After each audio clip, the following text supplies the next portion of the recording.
Woo! Good to see you again. It's been a whole You 30 too. seconds. Yeah. I tell you, it doesn't matter how much you think you're ready. It's like all of a sudden, it's right in that few seconds before. It's like, oh, I got to do this. I got to do that. You mean time is getting really strange and contorted and shortened and lengthened and weird and distorted lately? Yeah. Gee. Yes. What a Ah. common theme for all kinds of people. My goodness, people tell me that. Literally, all types of people tell me that every day. Wow. Muggles and magic people, so to speak. The muggles are experiencing it too, which is, I find that very, very intriguing. Hi, Lisa. Hey, Lisa. Yeah, that standard and non-standard people are both experiencing. You got a jar with a triangle on your I face. know I'm getting to something in a minute. So Okay. I wanted to put it up since comments are already coming in, and I'll explain it in just a second. Yes. No worries, no worries. But yeah, time is doing all kinds of funky stuff. And Iris and I have theories and discussions about multiple timelines and why this is all happening. Iris, have we done a show about time No. convergence? We've done the Mandela effect, right? Yes, but we haven't We haven't we've talked hit about on time it in other convergence. topics, but it's probably time to It's gonna be revisit. very relevant for the rest of this year. So yeah. Hi guys. Okay. So Well, welcome to the Eyes of Indigo. We'll just have our conversation and y'all listening. that's actually kind of how we started this show a long time ago. When was Yeah. that? September of 2020, just to give you some background. Yes, yes. This has been almost weekly, like 98% of the time, weekly show every Wednesday night. And this is beside me, Iris Carter, both the producer and the co host and co brain parent for this brainchild with me, Margaret Ross Sears. If you Hey, want to know more about, hey, Nicole, baby girl, namaste. If you want to know more about my credentials, about Iris's credentials, and so on, please feel free to go check out the very first episode that we put on the air back in September of 2020. You can see it on the YouTube channel or on Facebook. Roll all the way back to episode 1. And if you're new to the show, welcome. But that show will tell you more about who we are, why we do this, where we get our information from, what's our qualifications, and yeah. So, I mean, yes. both of us are college educators. Both of us are English teachers. Both of us are some serious tree hugging woo woos. We are major light workers, communicators. We are both professional mediums for decades, if not all life, and on and on and on. We're both book authors, events leaders, professional advisors, all that good stuff. So, and as well as private teachers Yes. and educators. So that's in a nutshell 30 minutes. Yeah. As you Yeah. can see, Yeah. where we name actual places, dates, and times and have fun with it. So back to now. There you can see back to now we've done well over 100 episodes, and you can see a It's like list. about 130 or 40 by now. Ooh, we're pushing 150 now. This is awesome. Yeah. Yeah. You can see the list of topics and a search function on them on Iris's website at iriscarter.com. And you can see Eyes of Indigo and directory for Eyes of Indigo directory. And if there's a particular topic you want to look up, there's instructions on the screen for how to search out and find that episode. Yes. And enjoy that with us as well. You can also listen to any episode in the past and into the future, either recorded videos or on audio with iTunes, Spotify, and all of their aggregates as well. So, bringing us around to now, if you are a regular on the show or if you're a newcomer, we welcome comments. We welcome people saying hello, hi, namaste, WTF, or just spell it out. And speaking of that, this is where my jar comes in. Lisa, I didn't have the jar when you came in, but if you would say something again, we're going to show what happens when you say something. So just make a comment, any comment, Lisa, if you would. And what happens is you can see where Nicole commented and her face is already in the jar. And so what I'm going to do is everybody, we want people to comment, and so people from Facebook, when they comment, it shows up for us, and people from YouTube, even though you can't see there, you I see Lisa's head's in the jar now. So yes, it was. Lisa says it was good to see Iris in the airport a couple of weeks ago. Yes, it was, and I was going to say something about that too. That was really weird that we were both in the Charlotte airport at the same time, and I'm walking through and I hear Iris Carter, and I'm like, who? Who Is that knows? my conscience talking? or is it security? They're dragging me down or something. I had no idea. I didn't know it. And so it was really cool. And I think we might have been on the same plane, Lisa. I'm not sure. I think I was going to LA. I don't know if you were too, but I know we were in the same area. I kept seeing you kind of in the distance, so that was cool. But anyway, back to when you make comments, your head's going to go in the jar, so to speak.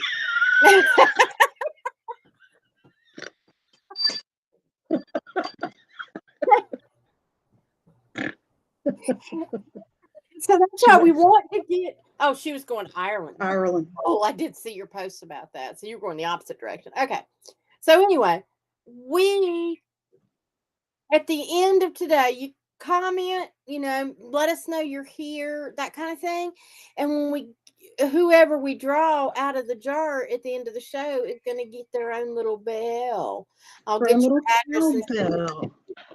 So yeah. Your eyes of We indigo. can't ring our Congratulations. bells because our it doesn't. You can't hear it unless I'm talking at the same time, and even then, it doesn't quite work, right? You can hear learn. You can still hear you better. Okay. The noise canceling microphone works too well. Yeah. Talk at the same time, you can kind of hear it. Yeah. Yeah. We So still we try have to have those. fun with our bells, and we want to share them with you. And so, yeah, you'll get one. Yeah. So, and what I'll do is we'll draw the name, and then that person, you can email me your contact information, and I'll pop one in the mail to you. So, yes, that's our fun feature for today. So I didn't mean to interrupt, Margot. Was there anything else you wanted to add? No, I was going to shift into today, but I was wondering if you wanted to, since you're on a little bit of a roll of good information, this week you told me about a really good peek behind the curtains. Yes. About some logic related to the moon. Yes, it was full moon right now. Is it? I hadn't looked. So yes. So I was listening to the radio, and a news story came on that was saying that NASA's planning a trip within the year to go to the moon again, and that there's a woman from North Carolina went to North Carolina State that is going to be on that mission. And I thought, oh, that's cool.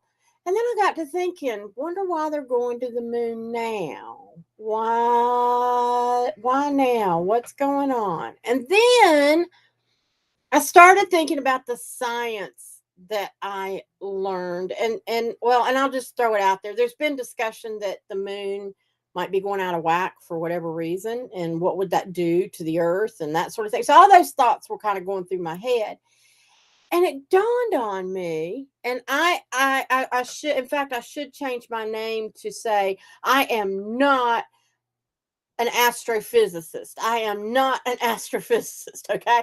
But when I was in school, we learned that the tides were caused by the moon.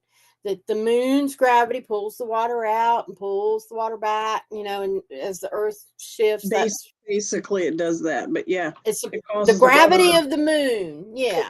Pulls a bulge of water, and the earth rotates through it, and it gives it the illusion of tides. Right. Yeah.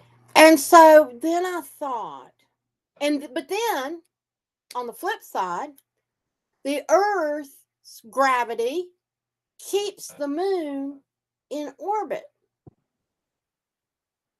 supposedly. That's what they teach us, right? That's what they teach us. So they teach us the moon affects our tides, the earth controls the moon. And then I thought, if the moon's gravity is so damn strong to move our oceans, how come people are lighter on the moon? How come if Earth is so strong that it keeps the moon in place, how come it's not strong enough to keep our oceans in place? Because the oceans are a hell of a lot closer to Earth than the moon is. Why can't the Earth stabilize the oceans? Yeah.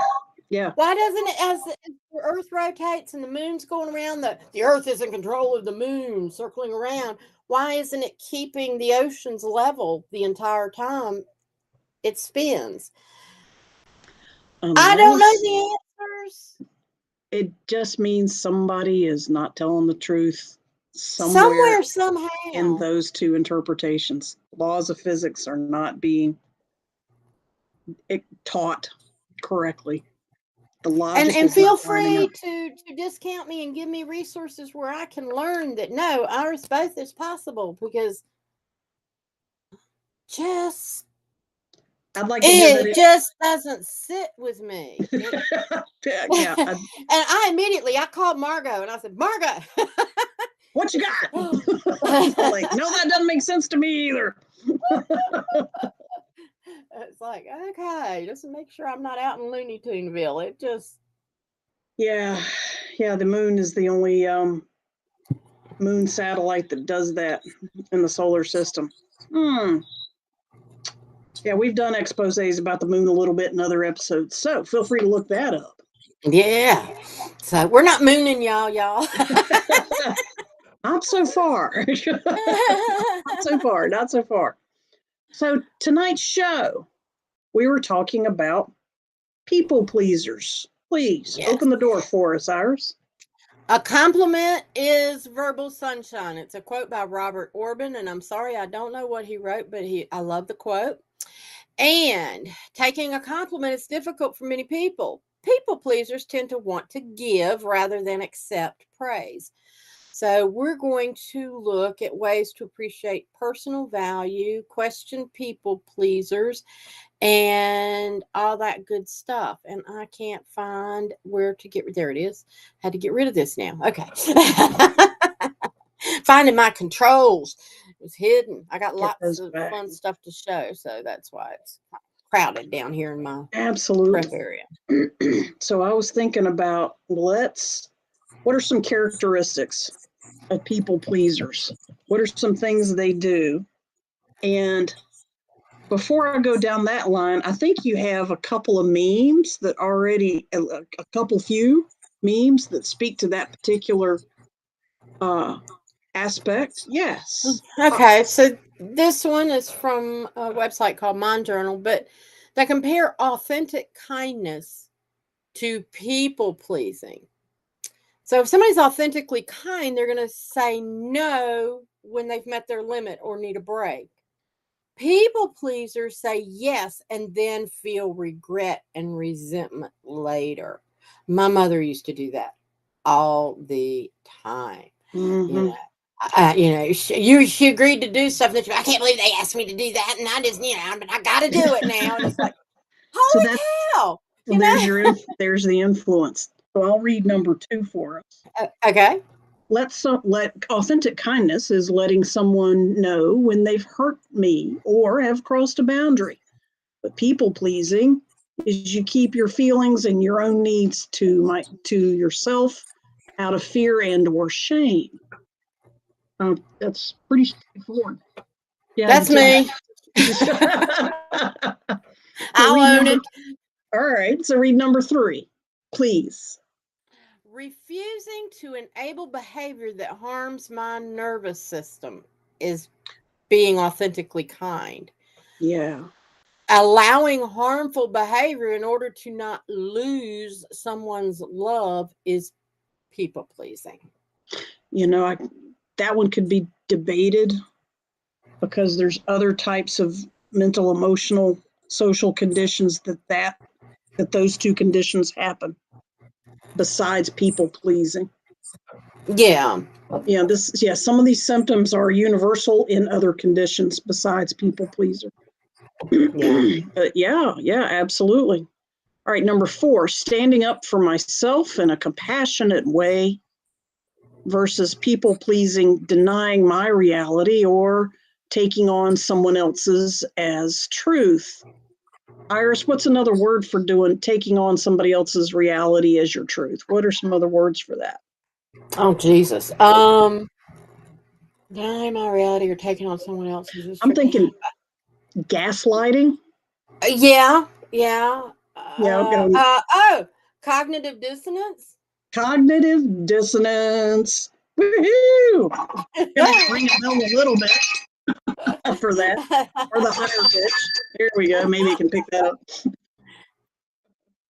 Very good. Yeah. Okay, next. Believing in someone's ability to do what's best for them is authentic kindness. People pleasing is feeling like I need to fix or rescue someone because they need me. I'm going to fix the world. Which is actually a plug towards reaffirming your own self-value. I am only worth what I can do for other people. Right. They will not value me outside of that. Or we're afraid that they will not value us outside of that when we go that way. You can see that Iris is claiming that people pleaser thing right up front. There are things that I do, and I continue to teach myself and make the changes that are going to be better for me. I mean, this was stuff I grew up with. I was going to say the influence for you is really strong. I mean, your force is strong with this one. Yes. Your caretaker biological mother raised you under these conditions. Yeah, that's going to be your social yardstick to have to unlearn once you got to her level and you decided you wanted to go beyond it in maturity and wisdom that she didn't have access to for whatever reason. And what was crazy was even when I was a kid and I saw her doing this stuff, I'm going, that makes no sense. It doesn't. You were already above it. But damn if I didn't fall for the same traps. And Lisa says, this is good. I'm a people pleaser, and I think many Southern women are. Yes, we are. That's what we're talking about. Social influence is part of Southern culture to expect females to be acquiescing under duress. And the women. Of course, honey, I'd be happy to do that. Damn, bitch. I know. Bless your heart. But there's a word for the women who don't comply with that, and they're called steel magnolias. And you're still a Southern belle, but you're a steel magnolia, not just a delicate magnolia. And you are absolutely right, Lisa. That is, well, you're right. Both Iris and I were born and raised in Southern culture in the state of North Carolina. And her parents are from this region too. Mine were not. Mine were born and raised in New England. My mother grew up in the South. She was born elsewhere, but in babyhood came south. So she was raised under that culture to an extent. Yeah. People, and I remember, Iris, like you, I remember hearing and watching her say acquiescing things that were inappropriate. And since I was the third out of 3, I could say shit that my brother and sister could not get away with saying. It would have been considered too rude. And I would give her the up down. I would look at her like she was crazy and give her the up down and say, what the hell? No. And look at her like, and give her one of the, and of course, in some families you would have gotten beaten, slapped silly from it. My family was New England based, so it was a little different. And well, my dad was from up north, but it was amazing how much his sisters were people pleasers to an extent. A couple of his sisters. He had one sister that was very insecure and very passive aggressive. No, she wasn't passive aggressive. She was genteel Compartment. and Austere. very, yeah, and it was like we'd come over and they didn't have money. They lived, Paycheck to they're, paycheck. Yeah. yeah, we would come in the door and she was sending her kids down to get sandwich meat from the butcher down the way, and Oh, she would be cooking food for us, and we're so glad you're here and visiting and all this stuff, and just so kind generous. and giving and generous, and but she was extremely overweight. She was, A but people she pleaser. wanted to do a people pleaser. She was very much a people pleaser. She was also one of the older daughters in the family, so I don't know if that had something to do with it. Maybe, I don't know, but it was just interesting. Even though we spent a lot of time up north when I was growing up, we go visit family all the time. I still got most of it from my mom, but I could see some of it in my dad's family, and it was a Yeah. small town too. So it's not always cultural. This is a social dynamic that can exist in many cultures, northern and southern. It's just encouraged a lot in southern culture as well, specifically among females, and it's discouraged among males specifically. So in traditional sense, however, that dynamic is changing, generational changes. So, but neither one of us are spring chickens, so we remember what it was like Yeah. 50 years ago. So, being a people pleaser, definitely. My mother hardcore was, and I was hardcore not going to do that. I saw what it did, and Okay. yep. And Lisa has cut generalization and compartmentalization. Yep, those are all psychological processes that are a part of this personality feature. But here's some features. You might be a people pleaser if, and take note, if you need others to like you. If you need other people to like you, you can't stand it if they might not like you or even hate you or disapprove of you. All right. You might be a people pleaser if it's hard for you to say no. Is it hard for you to say no? Are you uncomfortable with saying no? All right. You might be a people pleaser if you apologize too much too often. I hear that one a lot from not from me. I had to teach myself to apologize. There was something It's called being you told me years ago that I totally wasn't. Excuse me. We were talking, and I kept doing this, and and you went, stop apologizing. And I thought about it and I thought, oh my God, because it's like oh, what? It's you like, don't feel it's almost conf- like instead you're saying, I'm sorry, I can't think of what I want to say. I apologize, or, oh, maybe I should change that. All of those phrases that go through your head. It's, I'm not confident in my words and what I say and what I feel. I'm not confident about sharing it, or I'm not confident about what I'm saying, one or the other. yeah. And that has stuck with me all this time, which, I mean, because you did it in such a gentle way, and it was like, holy cow, that makes so much sense. And I've actually used that in workshops that I've taught about, and I've told people, Wow. like, body language means a lot when you're in a job interview. This is an apology. I have used that a lot. And just keep your hands away from your face. It can be an apology, but a lot of times people interpret that as lying. It works against you worse. Yeah, they think you don't believe what you're saying to the point that they think you're lying. So yeah, touching your face while you're talking is the universal signal that I am insecure about what I'm saying or how I feel about what I'm saying. Another one, you might be a people pleaser if you accept blame even when it is not yours. Ooh. Taking on responsibility and blame when somebody else is upset, you're trying to diffuse the situation and say, okay. Think And about I that. guess that could be too where people, I'm wondering, when people like say somebody in the household, you say your husband says, well, why did this get left outside? Well, I don't know. I didn't do it. Well, you had to have done it. I didn't do it. Well, maybe I did. That's Because you're gaslighting. trying to, yeah, and you're trying to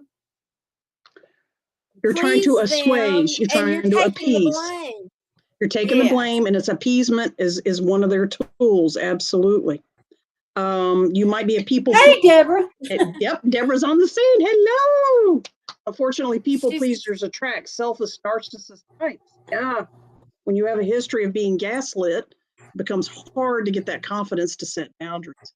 She's 100% right. Psychologist girlfriend, you are right, perfect, and you even used layman's speak for the most part. That was good. Yes. That was real good. That was real good. Yeah. Two We're double levels for that one. That was good. Thank you for it. You might be a people pleaser if you are quick to agree, even when you don't agree, and you are always putting other people's needs before your own. Okay. You are a perpetual giver above and beyond what is necessary or standard for the time.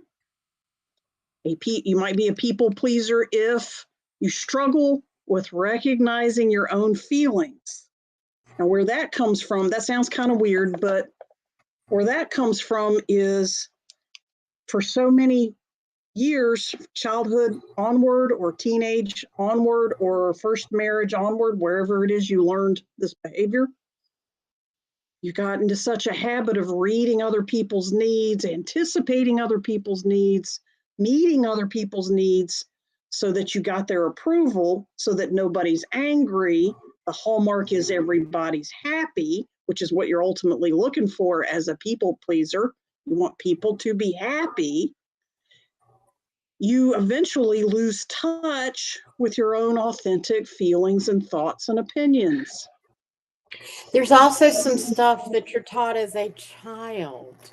Mm-hmm. Smile and behave and act like you're happy.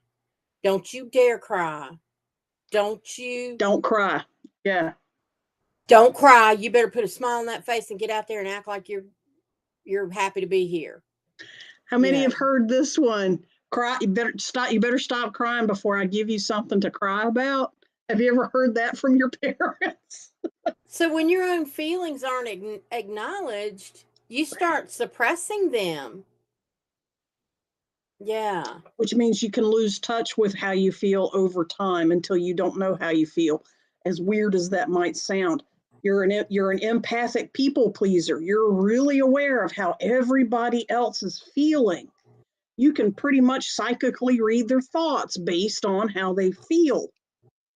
But you're not always aware of how you feel. Isn't that ironic? The irony of that is just bizarre. But yeah, it's humans are. Hey, Rosemary. Yes. Yeah, hello.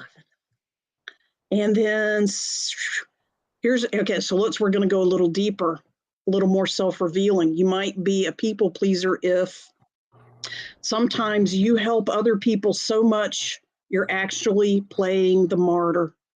Get down off the cross. Somebody else needs the wood. I haven't heard that one yet. Oh, that's a good one. Get down off the cross. Somebody else needs the wood. We got a fire we need to burn over here, child. Get the hell off there. Meemaw, get off your pedestal. We got to burn that fucker. Burn that son bitch. Yeah. Are you playing the martyr? Which is where you end up with that resentment feeling for having helped somebody unnecessarily. Um, you might be a people pleaser if you don't have any personal free time. Ooh, I had to stop and sit back on that one because I'm like, wait a minute. I am classic for having very little free time. No, my free It time is just seasonal. depends. Mine's seasonal. Has to do with my And job. sometimes it's, yeah, and sometimes it's definitely, it's sabotage because you want to stay busy, because if you're by yourself, you have to appreciate yourself and think about yourself and what do you want, and when you don't know what you don't want to be by yourself. It's scary. Yeah. Yeah. Yeah, you're taught that what you think and feel is not important, so don't waste your time. What you think and what you feel causes problems, so it's dangerous. Don't go there. So thinking and being inside of yourself actually makes you feel unsafe. People pleasers are looking for everybody to be happy and avoid being angry or judgmental or criticizing, because they make that angry or criticizing makes them feel unsafe. Matter of fact, we got a couple of memes about that, do we not? There was one with Morgan Freeman that talked about that. Our culture actually encourages that shit across the board. Just because Morgan Freeman, just, and it's not that he, I don't know if he said it. We don't know if he It said doesn't it, but really his quote him, picture but is on it. yeah. Just because I disagree with you does not mean that I hate you. We need to relearn that in our society. And we do. Look at the state of things now, where if people disagree, they must be against me. Holy fuck. You know, if you can't take somebody else's opinion and try to understand it in order to understand your own position, what kind of insecurity is that in you that you automatically have to think they're against you or that they're the enemy? They call it cancel culture. Yeah. You don't agree with somebody, you cancel them, shut them down, end their job, end your social connection. Rosemarie said, I made it.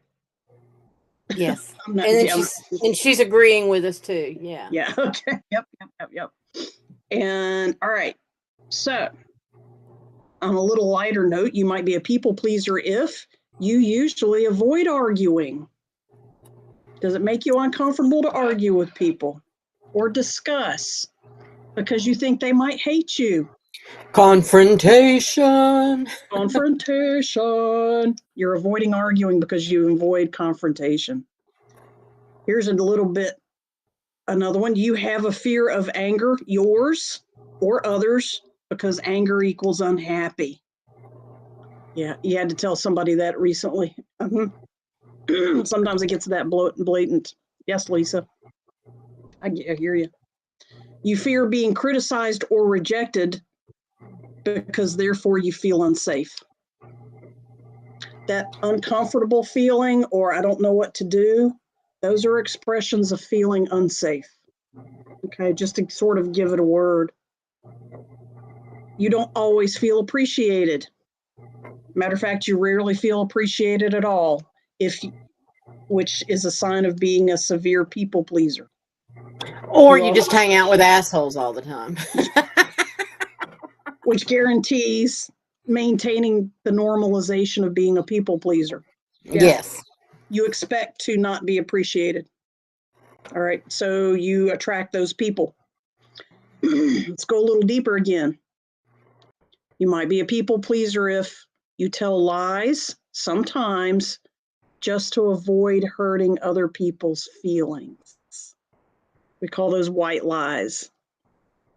If you have found yourself telling lies to avoid hurting somebody's feelings, such as your spouse, your children, your parents, you lied to keep them from getting upset. You didn't want to deal with the confrontation of their reaction or their disapproval or their potential, not necessarily, but potential criticism.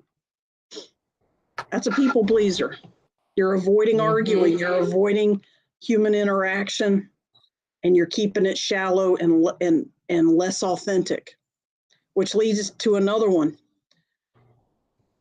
Your loved ones often express feeling frustrated or mad at you for not letting them do stuff for themselves, or because you lied, or because you're not being authentic, which means sometimes you go through romantic partner after different romantic partner after different, because you are being classified as actually you're not very social, you're not authentic, and you're not being emotionally available. You're not going to meet me where I'm at. You're not going to go that far. You're going to make sure I'm happy, but you're not going to be authentic with me in all ways. All right, this is a people pleaser. You don't want to go there. It makes you feel unsafe. All right? Yeah. Yeah, if you're for those reasons. And it makes sense. You were conditioned to believe that that's not safe to be that authentic about positive and negative feelings. So hang in there with us, guys. We've got tips and pointers for how to get past this, okay? Wait for it. It's coming. Here's another side effect. You might be a people pleaser if people often take advantage of your kind and generous nature. Have you ever been told that? People are taking advantage of you. So-and-so's taking advantage of you. I think my family takes advantage of me because I'm such a nice person, because I don't know how to say no, because I always agree. You hear because. People taking advantage of you because you are willing to let them do it. As a people pleaser, you want them to be happy. There you go. Read that one for us, Iris. I got 99 problems, and me being a people pleaser is at least 73 of them. An excellent meme. Straight up. Yeah. I think you had another good funny one in there too. Can you bounce up another one? Because we had a whole good slew of them. That's okay to shift gears on us. Yeah. Okay. Let's see. Wait a minute. I want to go back. Well, two more that actual characteristics. I kind of ran them together.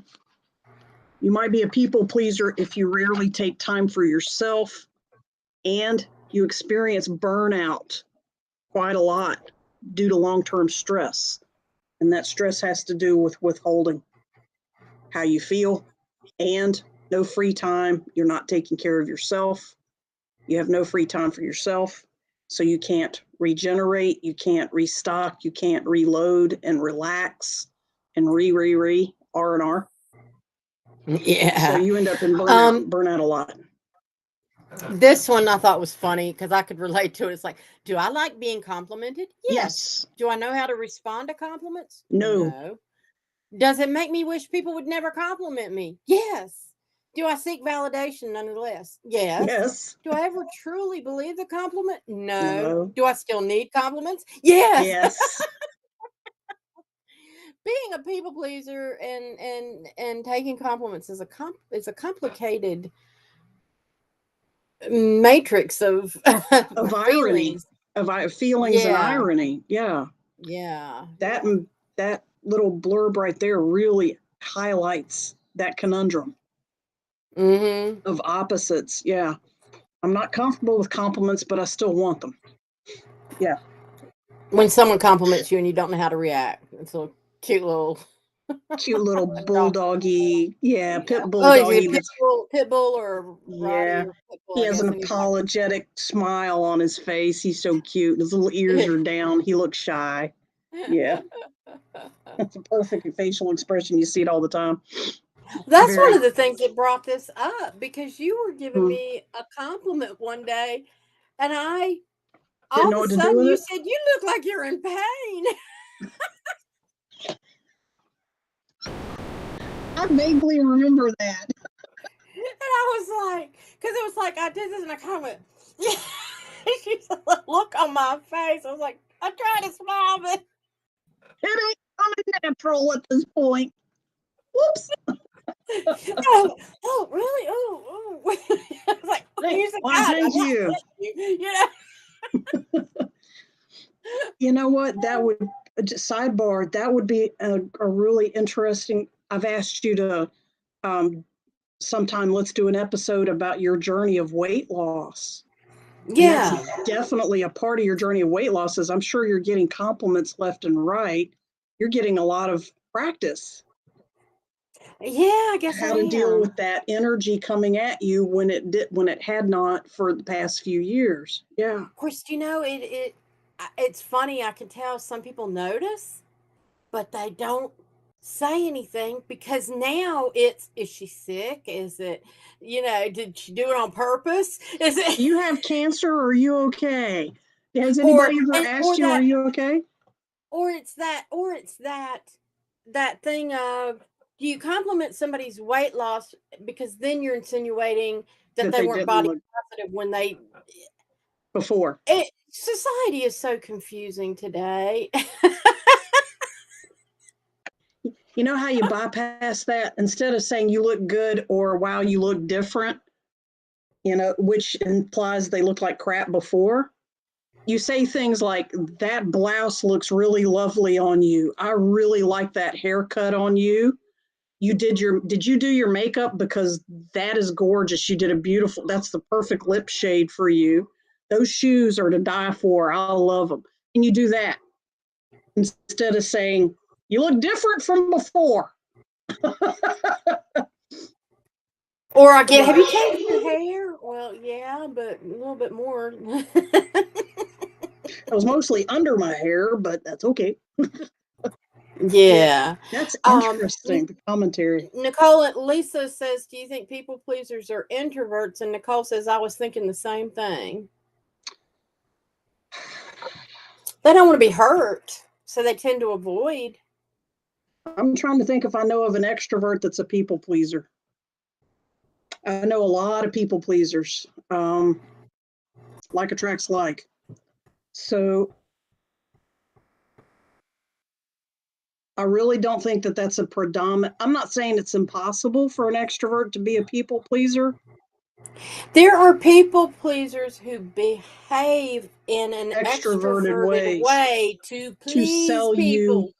sell you happiness. Oh, Yeah, let me help you. What can we do? Oh, we're having a party. Let's make sure everybody's happy and let's do.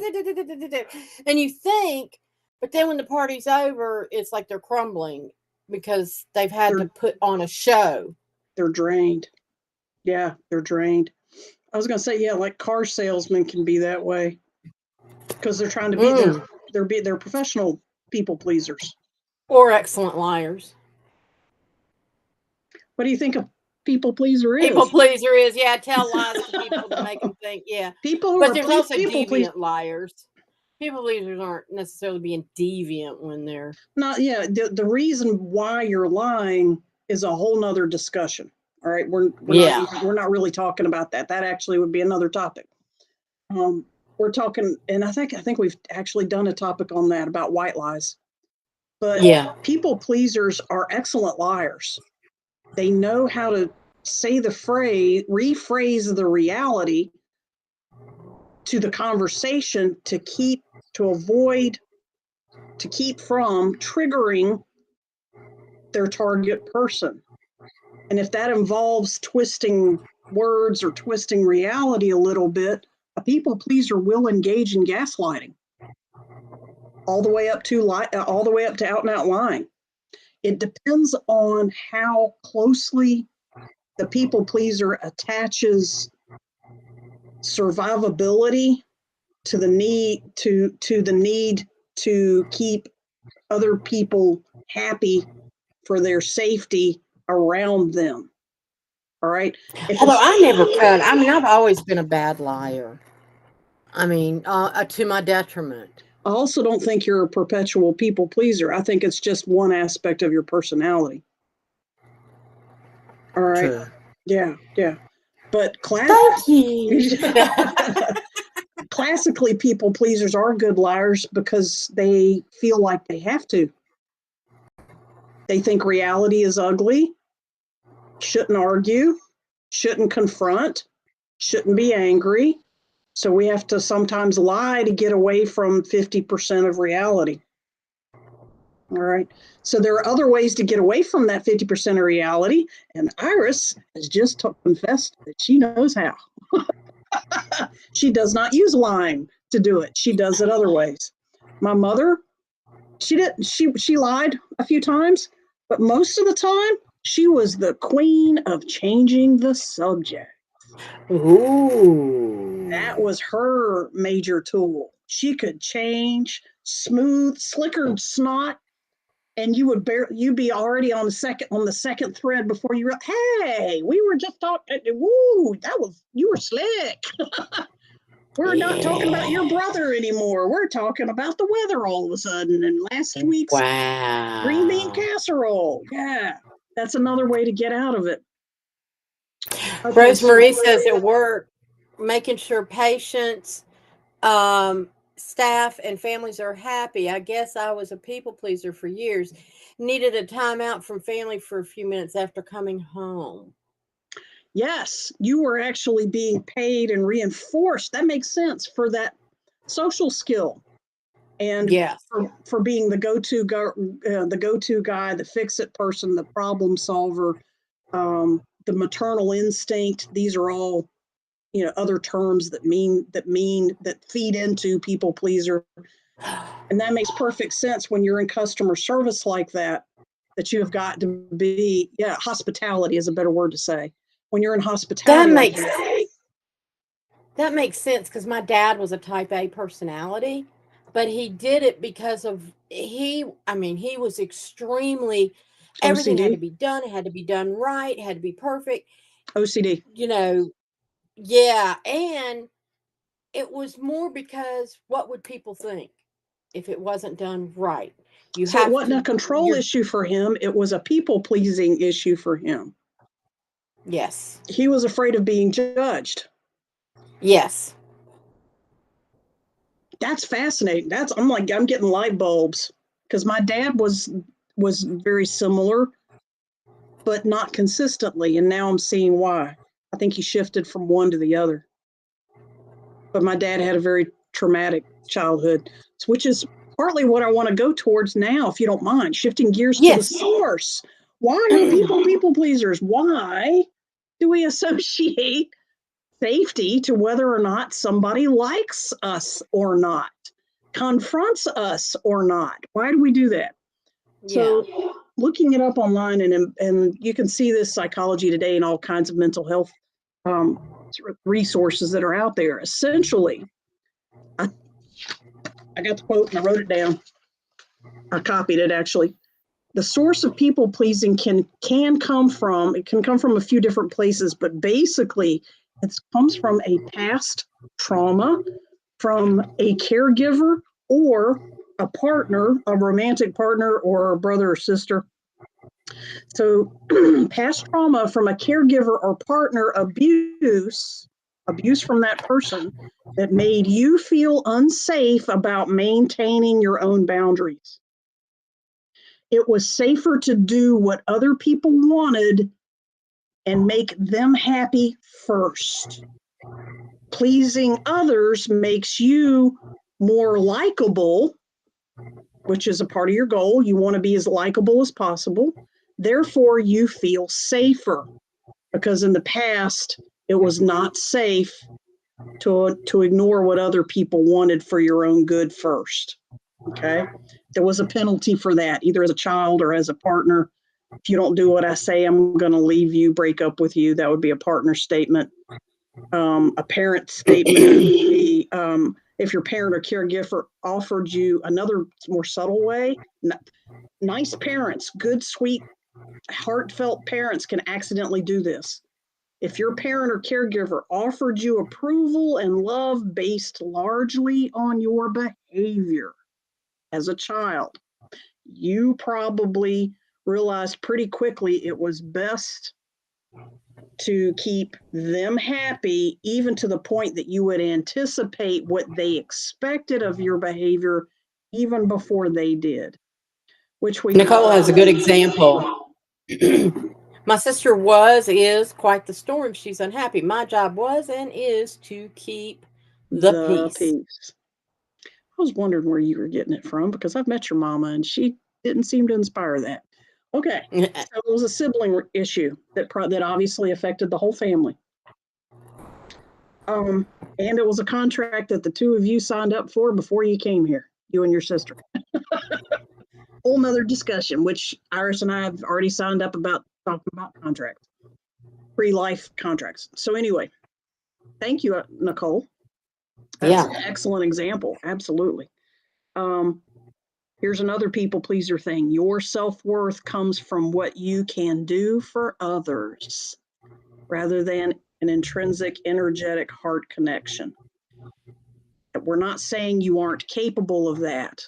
We're saying your self-worth, what you feel you are worth to the rest of the world or to yourself, is based on what you can do rather than what you are. Ow. Yeah, Rosemary says that makes sense to her now. She had an abusive childhood. Yeah.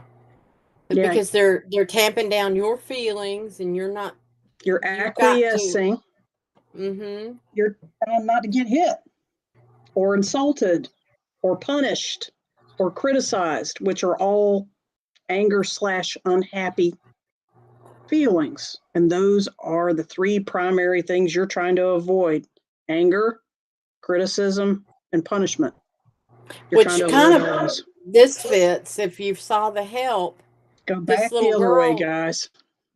Her mother was constantly, just didn't express love to her, kept criticizing her, all this stuff. And it was the maid who kept telling her every day, she'd give her this affirmation: you is kind, you is smart, you is important. And people kind of make fun of that saying, but it was really such a beautiful affirmation to that child. Amen. Who she knew was growing up feeling worthless. Amen. And the character expressed it. It's in the movie called The Help, is what we're referring to. And that character expressed both her sense of empowerment and her sense of insecurity based on who she was talking to, her biological mother or her nanny. and that's a subplot in the movie The Help. Beautiful movie, extremely well acted, extremely well written, gorgeous photography, costumery, high class actors to the nines, and very realistic. Check it out. Check it out. It is sad in a couple of spots, but it's not like bloody, sad, horrible. And it's funny as hell in a lot of places. It's hysterically funny. Oh my God, it's very funny. And it ends on a positive note in a bittersweet way. And here's this also, you were talking about being safe, making yourself feel safe. Yeah, avoidance behavior. Avoidance is just prolonged suffering disguised as safety. Have you guys, as a people pleaser, if you've identified yourself as that, have you ever used avoidance behavior because you thought that was your only option to feel safe with a certain person or a certain situation? Yeah, that's people pleaser. So are you ready to talk about how to fix it? You might be. It's 10:25. Yeah. So, all right. There are solutions. This is behavior that can be unlearned as a child, as an adult, as a senior citizen, or whatever you think you are. All right. By the way, we're all babies. Humans very naturally live to 300 to 600 years. If you are under 100 years old, you are still a baby. So anyway, to fix it, you've got a little bit of self-love and self-practice and a little bit of awareness, to a lot of awareness to your choices and your thought patterns. Go back and see our episode about self-talk and how to do that. But for starters, show kindness when you mean it. Before you offer help to someone else, consider what are your intentions for this help. Will the act of helping, will it make you feel joy, or will you eventually feel resentment for having done that help? So Show kindness when you mean it before you offer help. Who are you doing it for? Besides them, who else are you doing it for? Besides them. You're Something also that I was going to say, something that's helped me is in certain situations, or in a lot of situations, and you know, it's not like these changes are just going to happen overnight. Well, I mean, it could potentially, but it's training and being in the moment and recognizing what you're feeling at the time. So it's increase a your constant, awareness. yeah, and it takes practice. So you have to do it a lot. And one, when you find that you're doing something that you don't really want to do, but that you're people pleasing, forgive yourself, first of all. Yeah. You have got to forgive yourself. Be happy that you're now recognizing it. I am changing and now recognizing that I'm doing that. And so next time I'll be able to recognize it before I give in to these usual actions. Because Baby otherwise, steps. you're going to start punishing yourself, and that makes the change harder to come. So, you know, forgive yourself and It's okay to take baby steps and to go backwards a little bit and go forward again. Baby steps are yeah. fine. Do not criticize baby steps. Yeah. Yes, and it's just constantly asking yourself, like Margot was saying, you know, why am I doing this? Am I doing this for me, or am I doing this for somebody else? It's okay to ask, what's in it for me? What's in it for me? Sometimes you have to kind of Start with asking go that in your what head you, until you feel like you can say it out loud. yeah, because it's almost like you're going to the other extreme and being a, you feel like, let me put it this way, you feel like you're going to the other extreme and being selfish. But because you've been such a people pleaser, You don't know what selfish is. your terms of selfishness are very mild compared They're to other way, people's. way skewed. They are way So off. practice being selfish, and then you'll find that happy medium. Yeah. Find out what selfish really is. Yeah. Yeah, push that blind until you find out what that line is. It wouldn't hurt. Saying yes to something you don't want to do isn't about pleasing someone else. It's about avoiding the discomfort that comes with saying no. So Which no. is it? So yep. So understand the difference. Absolutely. Absolutely. Okay, sorry. Didn't mean No, to interrupt there, but you're no, it was a great no, it was a good segue. And I appreciate it when you flesh it out. That's awesome. yeah.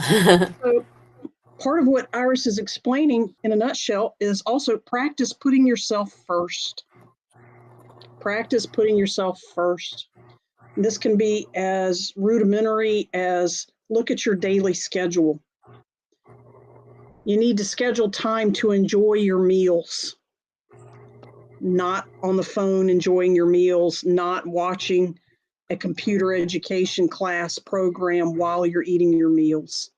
It means having your meals with other people and enjoying that person in live conversation, whether it's family or a friend or yourself, or a beautiful view outside of the coffee house restaurant, the employee walk park, or whatever you want to, wherever you're eating.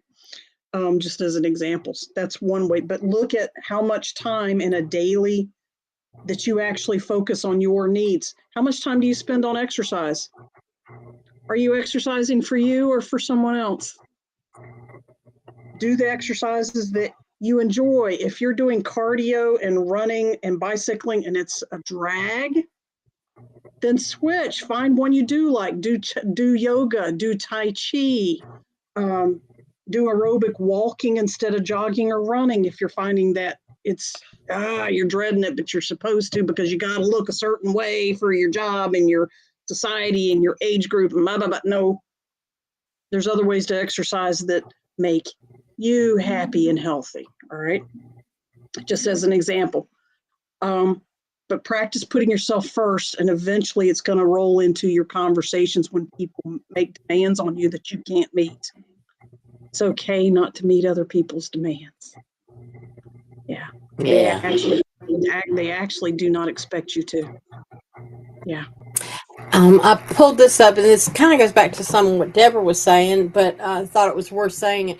You're not attracting toxic people. Toxic people aren't picky. They go to everyone. You're letting them stay, and you letting them stay is the issue. And that needs to be worked on. So that's something else you can do, is get rid of the toxic people so you don't have to keep exhibiting the bad behaviors that that are not helping you. Number one question I get when that's the advice is to let go of toxic people in your life or a toxic person. Question always comes back, how do I do that? It's really, really simple. You're overthinking it. You don't answer their texts. You don't answer their phone calls. You don't answer their emails. If they come to your door, you do not make a sound. You do not open the door. You literally stop answering their reach outs. You don't read the You ghost them. You ghost them. Yeah. You don't read the emails. You don't read the text.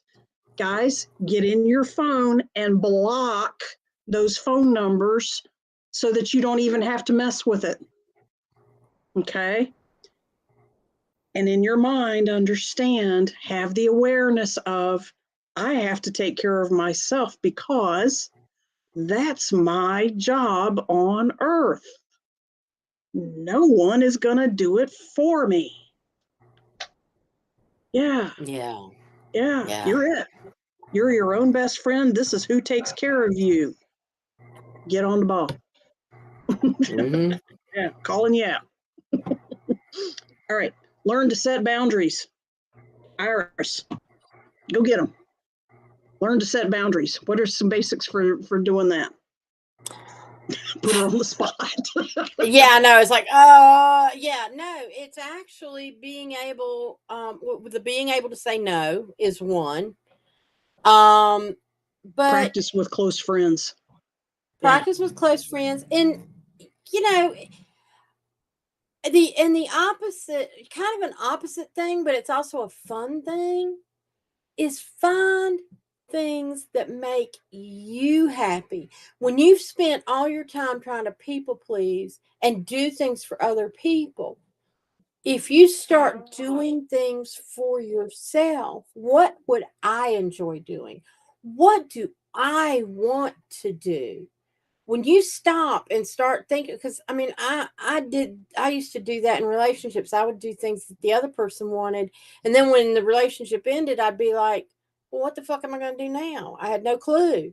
And I was in a miserable job, and when I got fired from it, which was the best thing that ever happened to me, it was years ago, but I started investigating things that I had said that I wanted to do, that, you know, instead of just trying to jump right into another job. What kind of things am I interested in? I was more interested in the paranormal. I was more interested in seeking out information about the stuff that we talk about. I was, I had other interests and started finding ways to explore them. And that filled my time. And I was happier because I was having fun. I was doing what I wanted to do, and eventually found things that led me to other. Yeah, and it attracted better people. It attracted better jobs. It attracted, I had fun, and I wasn't worried about taking care of somebody else. I was taking care of me. So while you're, saying no and not doing things for other people might seem hard, replace it with, what are you going to do now to have fun yourself? And that is going to make a world of difference, and it's going to put you on a different path. Can I throw out an example? I was going to say, can I throw out an example of what you just said? Let's say somebody asks you to take a road trip with them that you really don't want to take, but because it'll take all day and it's more energy and money and time than you have all day on a road trip, but you wanted to spend more time with this person. You can instead say, you know what? Thanks for inviting me, how about we meet for lunch, be specific, next Thursday or Saturday? And the sincerity is there instead of, oh, she blew me off and gave me, and said, hey, let's do lunch. No. And you don't have to say no. You can say, hey, thanks for inviting me, but I'd rather do lunch next Thursday or tomorrow or on Saturday or Sunday after, worship service or whatever, and specifically create an alternative to what that person asked of you. All right. Another one. Can I borrow your car? Can I borrow your truck? Can I borrow your beach house? No, but I can't. Sorry, I'm busy, or actually that's not going to work for me. Here's a list of resources. Here's a list of handymen. Here's a list of Ubers and taxis and Lyft rides in case, or whatever. And, or say, or I'm not available for that. It doesn't work for me, but I'm happy to help you find some resources other than me. And this is a compromising back to learning to say no. All right. Another thing that you just reminded me of too is there have been times where people will ask for things, and I would think, I can't believe they had the gall to ask that. But then I felt obligated to respond. And what I started learning to do was turn around and just tell them, I can't believe you had the gall to ask that. because you recognized how you felt, which is something people pleasers are not good at right away.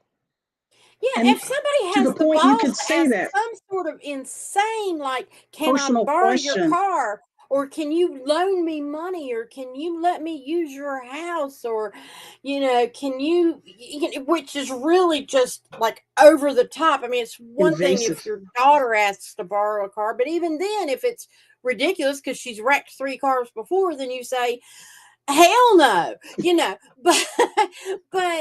but when you're going, somebody asks you something, they totally catch you off guard, go, wow, you totally caught me off guard. I wasn't expecting a question like that. Or just look at them and laugh and go, really?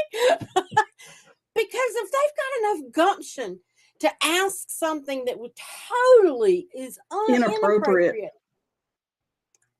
you've got every right to call them out on it. So recognize your rights. And when somebody else is being inappropriate, call them out on it. It's okay.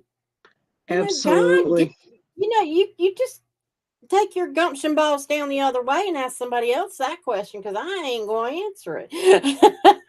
You're talking about a version of gaslighting, which people pleasers are very susceptible to. All right. They can do it.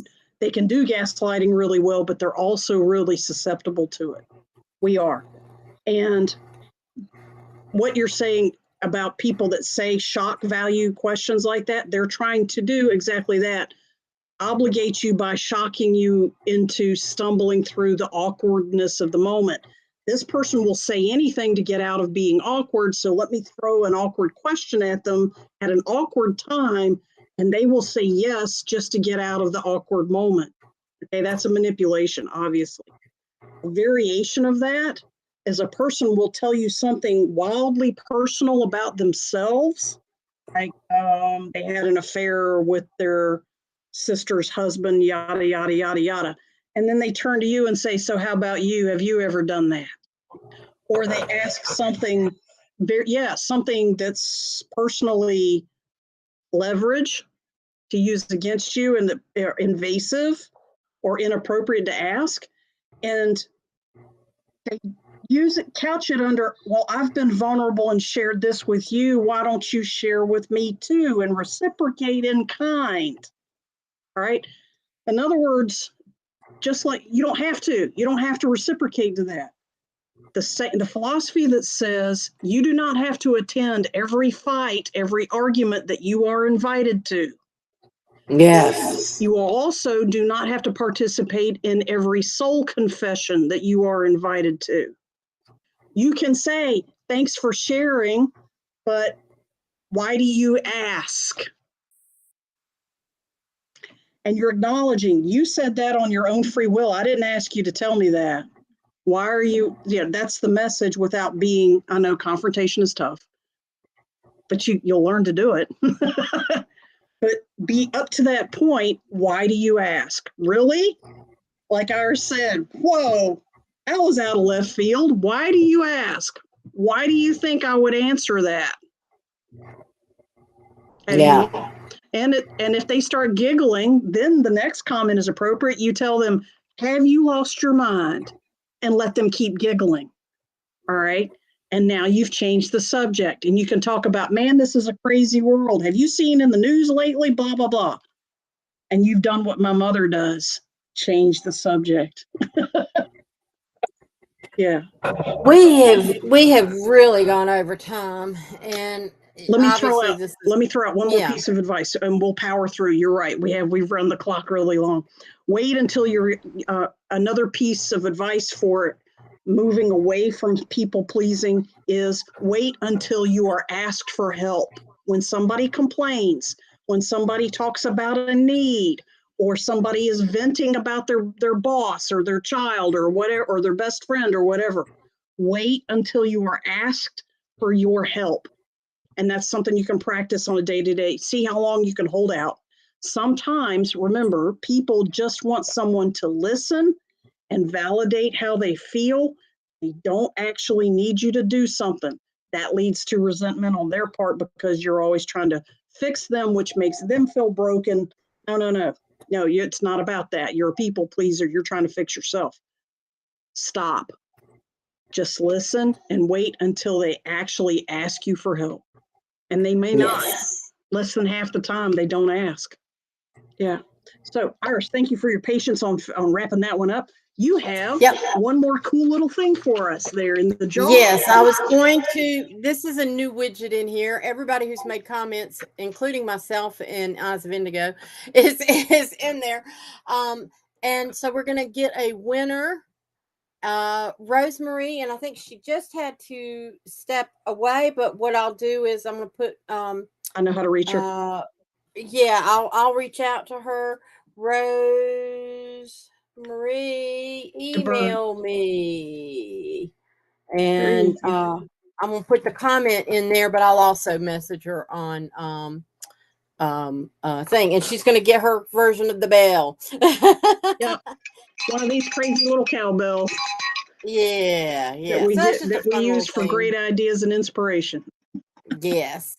So, okay. And then next week, and for the rest of the month, real quick, next week, we're going to talk about coping skills. Woo-hoo. And on the 19th, it's psychic readings again. And on April 26th, turn up the music because we're going to talk about hidden messages in music. Reveals. Yep. Yeah. So that's going to be fun. So thank y'all for joining us and being with us and lasting with us this late show, but we appreciate it.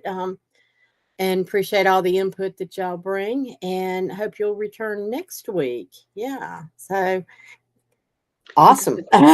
You guys are beautiful. All right. Good night. Good night.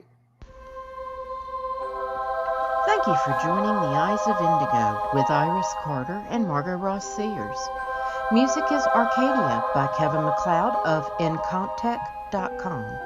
Licensed under Creative Commons. Visit our Facebook page for broadcast details at www.facebook.com/Eyes-of-Indigo. Show is copyright 2023 by Iris Carter and Margot Ross Sears. All rights reserved.